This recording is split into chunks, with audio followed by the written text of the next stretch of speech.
Set your goals high. Don't let people tell you no.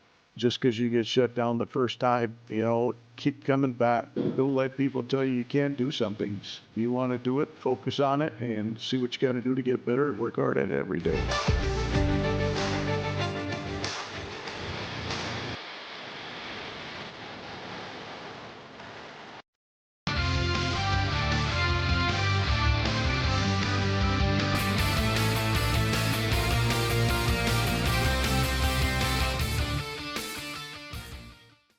Next up, Minnesota is made possible by Margaret A. Cargill Philanthropies.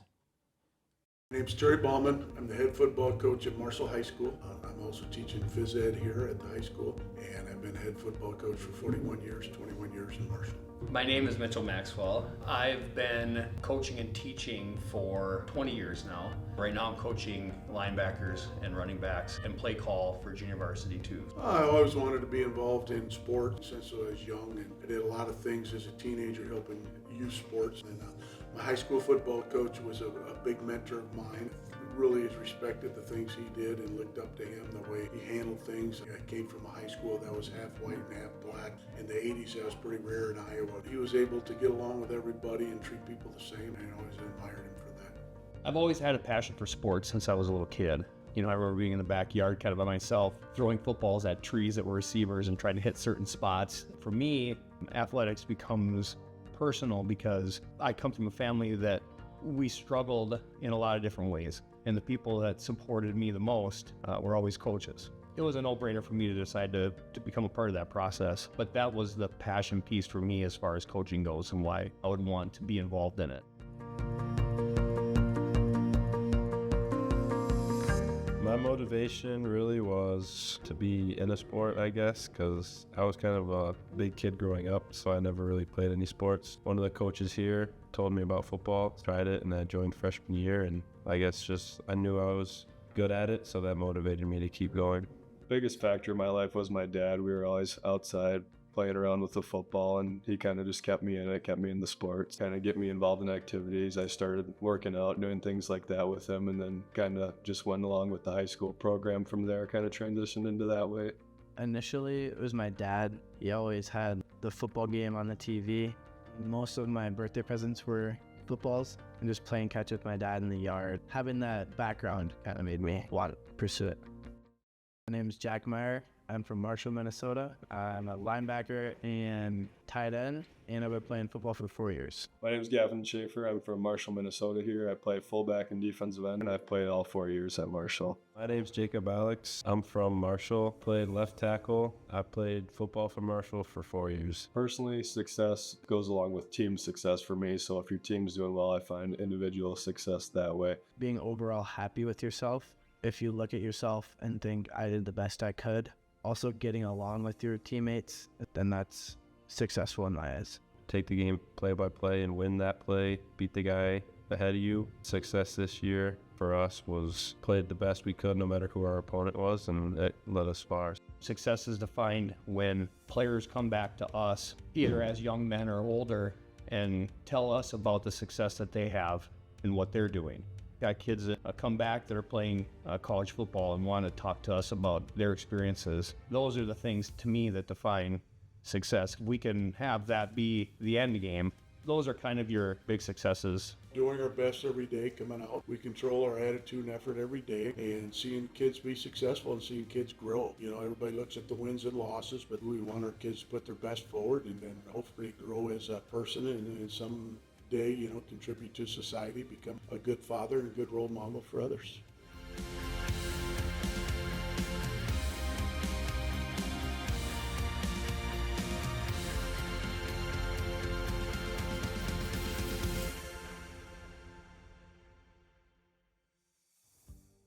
This past season, I think it shows that we had a goal this year, and I think we hit that goal. I feel like we were all kind of brothers on this team, and with everybody by your side, I think it showed that in life, if you have people around you that you can trust and work with every day, have a lot of success.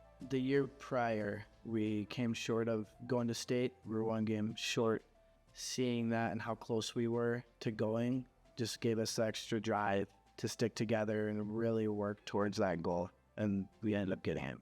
I think for this group, it was more about how we left the last season, how we felt like we had the opportunity to do something and we fell just short of our goals. This season and the off season was more about how do we get to that point again? What does it take to do that?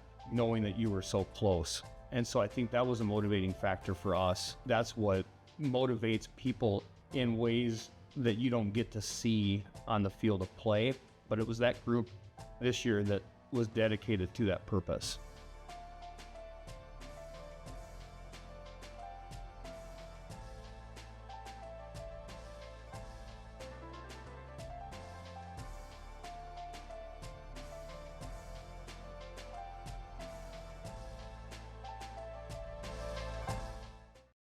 We knew we had a good group going into it, so some of the challenges we had was losing that game in the regular season. Then the mentality from there was just continue to win games and go as far as we did. 2024 was a fun year for us. We started out with a lot of goals of getting back to being section champion, and we've been close the last 2 years, so that was in our head the whole way. And it was the focus, trying to keep them focused on one game at a time. Our kids had their goals, and it was just fun that they got to reach those and attain those, and of course go to the bank to get to play a playoff game.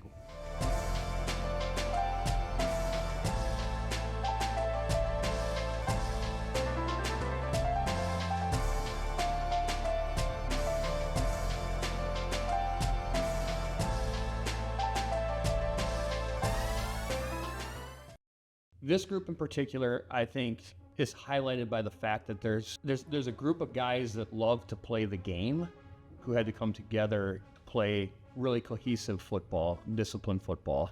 So from the time that we begin practice to the time that we play a game, there was a lot of individuals that had to come together to create a team. Dynamics is, we're a small town football. We have all kinds of different people, all different grades, different colors and different backgrounds from everybody. And part of being a football coach, you mix them in. I think everybody can find a role, and this team did a great job of finding a role. So it's important to be part of the team and help contribute. The dynamic, like if one of our guys makes a play, we're all going to get hyped for him. Having fun too when you're playing football is big because it's serious, but it's really fun as well. Play as a team and do everything, even outside of football. We always hang out as a team, and I think Coach Ballman's really instilled that in everybody. I think we pushed everybody to work hard and play together, really.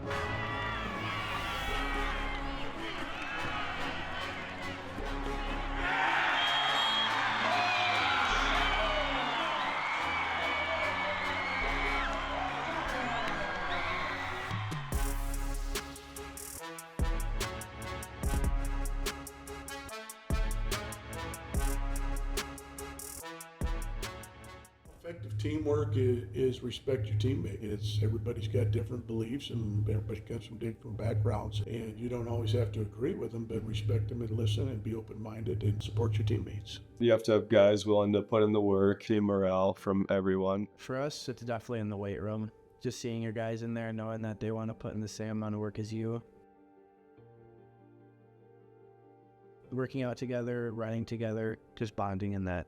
Just being able to take criticism. You got to be a leader. You got to be able to push people, but also have their back at the same time. We don't allow egos. Everybody understands what their role is on this team. Guys are taking responsibility for that. Everybody's on the same page and the same level, understanding that role. Everybody is kind of cheering for everybody else to get better.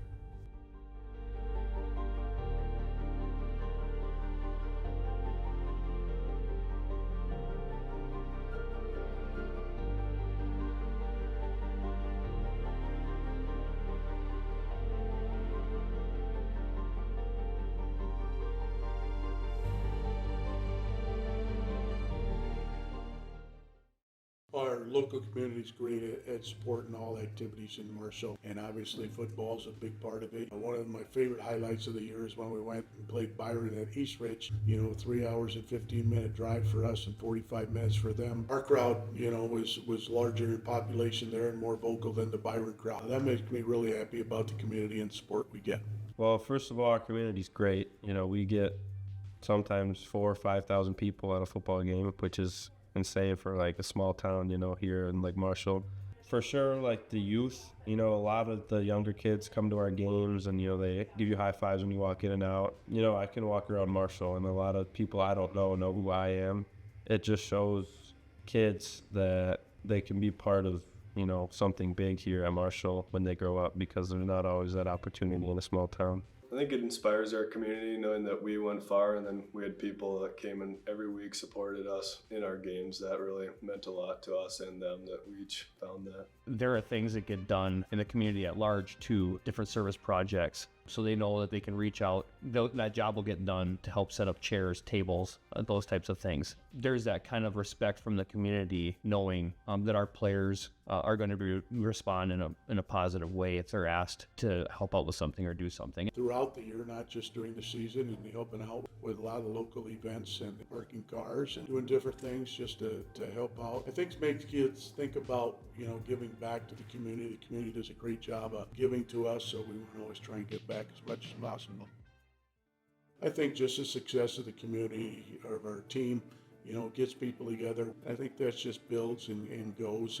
And I talk to some of the old timers downtown. They just get excited about the success of football and how we're going to do each season. Yeah, I know, and just some experiences around town. We'd always go out to eat after games, and there'd be elder folks that would come up to us and say good job, and they've been watching us, affected our whole community as a whole. We went to stay. That's a big thing, meaningful for the community. Everyone came and watched and supported, and that was a great feeling, just looking up to a full crowd. Our whole community traveled well. We always had full stands supporting us everywhere we went. I can walk around Marshall and a lot of people I don't know who I am.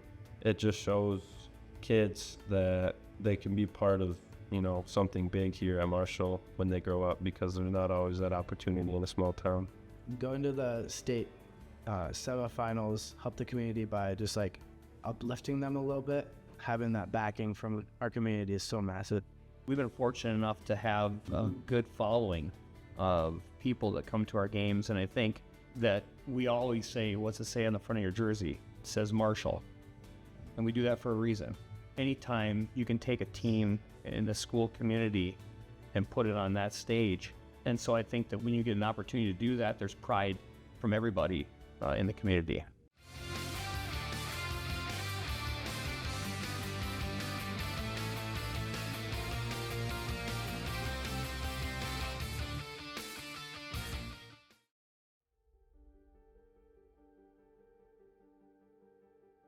Going back to week 3 when we lost, we knew again that we had a good team. We lost to Jordan last year and we beat them this year. So we were, kind of on a high, I guess. And then we beat Wilmer, and then we lost to Wasika. I think that was kind of an obstacle because it showed that we're not unbeatable. I don't think that we win the Byron game if we don't learn lessons from that game. And what we had to learn from that experience was what it meant to be challenged from a physical perspective. And that's something that we've had a lot of pride in our program out over the years. You take the lessons from that and you try to build that week to week up until the end. Working with young people, sometimes there's a lot of different things going on in their worlds, and keeping everybody focused. It's also a positive, the different things we bring together and be part of a team and help share as a team and help each other when they need support. One of the biggest challenges when advancing to the playoff and state games was playing on a bigger stage with the stakes a little bit higher than the regular season. Sometimes I'd, miss a block, or I would block, but I'd get beat. And I think the biggest challenge for me as the season went on is to be confident in myself and the guys around me. I couldn't do everything myself, so I had to trust. Once I really started trusting in my teammates, then that's when, I just kind of played my game. And I didn't do it for me, but I did it for them. Just keeping each week in front of you, and then as a coaching staff having to work together to address those issues and then define whether or not we were doing that, accomplishing that task.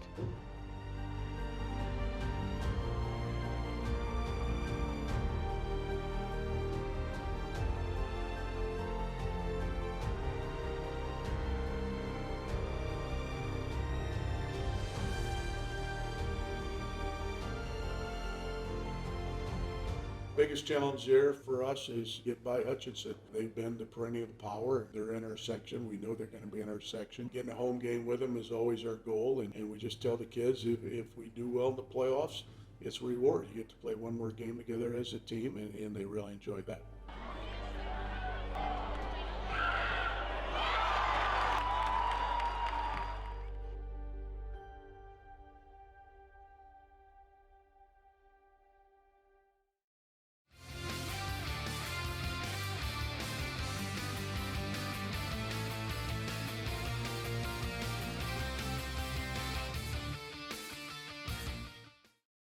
Personal challenges as a coach is just, do you want to climb the ladder, or are you get comfortable where you're at? With starting out, we were going 3 years at each school. And climbing, I thought I wanted to be back in a large city school where I grew up playing football. Got to a community like Marshall and really enjoyed the size of the community and that we know a lot of people and the kids know each other in school yet. And we still have everything in town that we need to be successful, but we still have the opportunity for a lot of nice things. Some personal challenges I've experienced as a captain was giving the example and kind of doing as you're told to show other people like kind of what the expectation is and do the work so that they do the same.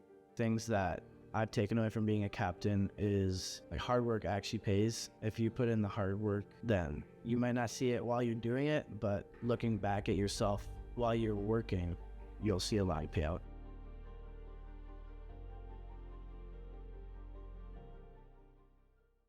Part of our job is to help them in that path of how do you help and support each other. I think one of the things that we do really well here is if someone makes a mistake, it's a mistake.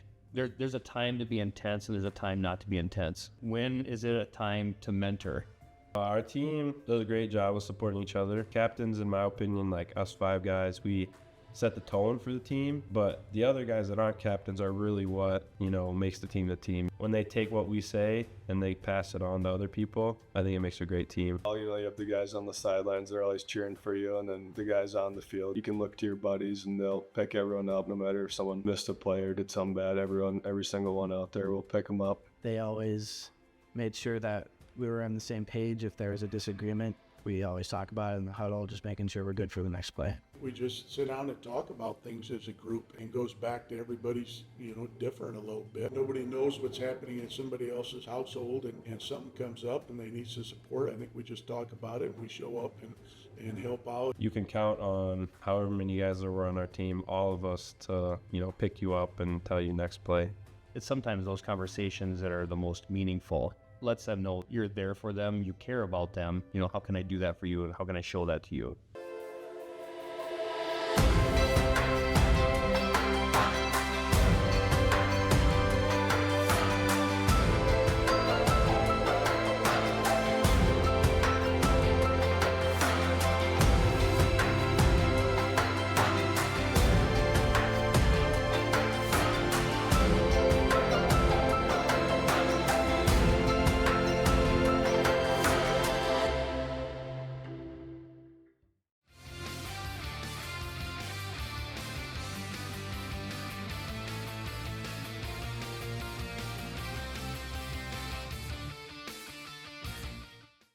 So there'll be times you feel like you want to give up, whether it be a conditioning, but you always know that you got to put in the work for your teammates and just keep moving forward because you got to put yourself on the line for other people, not just yourself. I think week 2, I was getting sick. So like an hour before game time, I had 103 fever. I didn't feel good at all. I had, puked a couple times throughout the game. It was tough, but I knew I had to just keep pushing through for my guys. So when things are at their worst, that's when you have to work really hard to try to be at your best. And I think that those moments define character. So when things are at their worst, it's not always what you want to hear, but it's what you need to hear. There's some challenges. There's some days you're down in the dumps, and it goes back to pretty basic motto. We control our attitude and effort every day, and we're going to control what we're going to be and how we're going to react to things. It's never going to be easy. If it's easy, everybody could do it. If you started something, you started it for a reason, that even if on the way there's a setback and push through that setback, then you accomplish something in the end. Because if it's just an easy path, then it's like, I did it. But if you have to go through some stuff, then it's look at what I did to get there,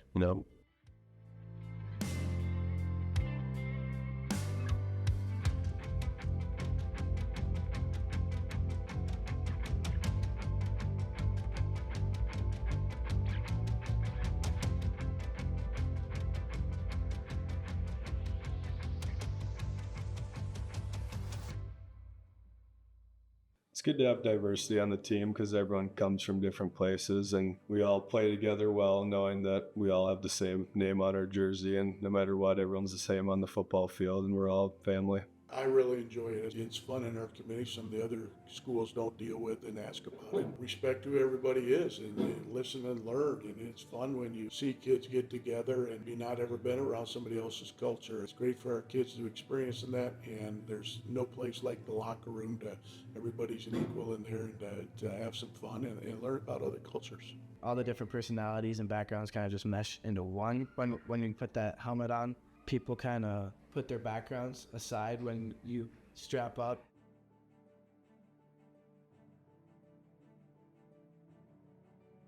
We have, people that come from all different places, backgrounds, whatever the situation is.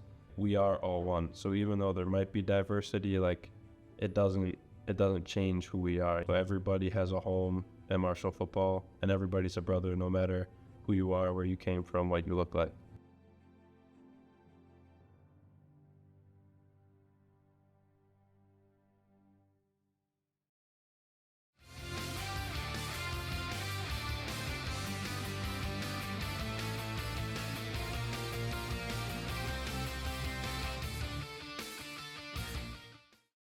As we look forward, just build off of what we've done. We have a lot of momentum right now, and remember what got us here. Got to do the hard work and nose to the grindstone again and go. We're going to be at the top, and we want to be there. We want people shooting at us there and try and knock us out.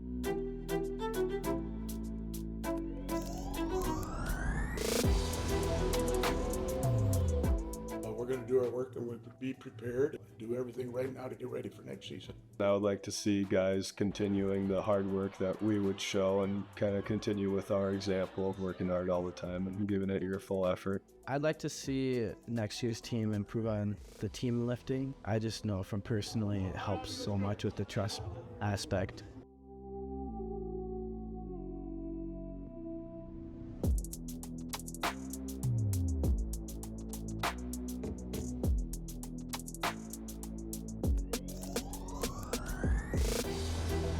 Who's going to be willing to go out to the field and throw routes to get timing down? Who's going to be willing to do that stuff on their own time? Start the season out strong, even when it comes to a big game like state semifinals, hopefully again, that you still have the confidence to be able to play the whole game, knowing that you made it here for a reason and that you have a chance to win no matter what.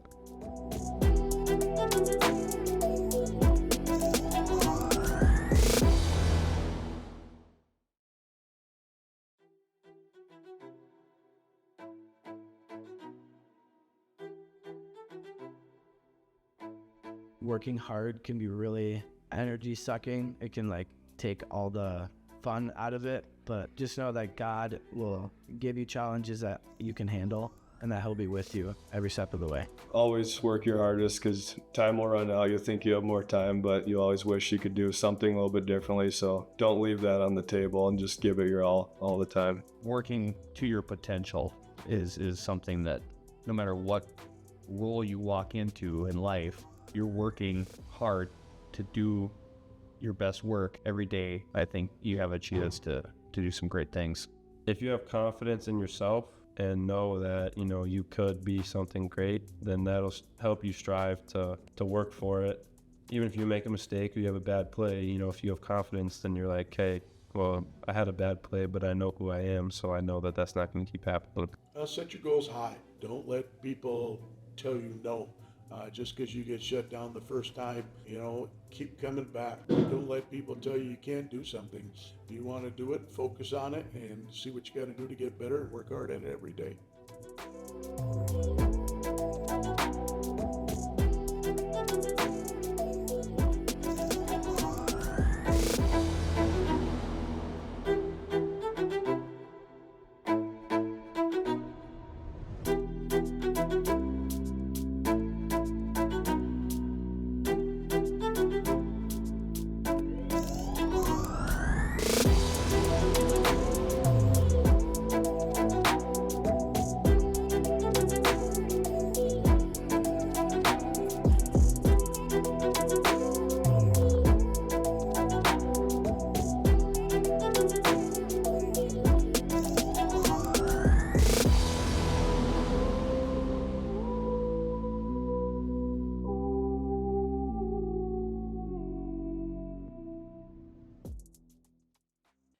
Next Up Minnesota is made possible by Margaret A. Cargill Philanthropies.